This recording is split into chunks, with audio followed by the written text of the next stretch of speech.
Hi Ghosties, and welcome to my new series, The Dark Side of Gloucester. Chapter today of the Ox of Oxbode Lane. Shall we get into it?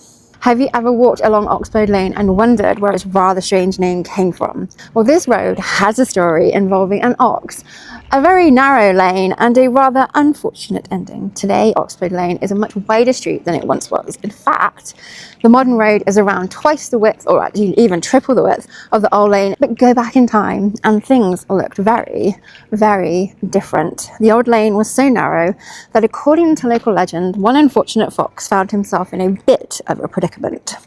He was being driven along the lane towards the market when somehow he became stuck between the buildings. And that little incident was remembered in an old Gloucester nursery rhyme called The Ox of Oxbode Lane. There's an ox lying dead at the end of the lane, his head on the pathway, his feet in the drain.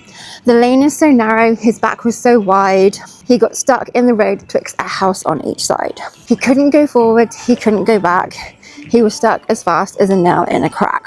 And the people all shouted, so tightly he fits, we must kill him and carve him and move him in bits. So a butcher dispatched him and then had a sale of his ribs and his sirloin, his rump and his tail. And the farmer, he told me, I'll never again drive cattle to market down Oxbode Lane. The road has changed dramatically. What was once a much narrower lane has been widened over the years, leaving us with a street roughly that's twice or thrice the width of the old route. And that makes this old rhyme even more fascinating, because when we stand here today, we're looking at a modern Gloucester street, but beneath it, the memory of a much narrower lane, where people, animals and carts would have squeezed their way through. Like so many of old local stories, the rhyme sits somewhere between history, folklore and local tradition.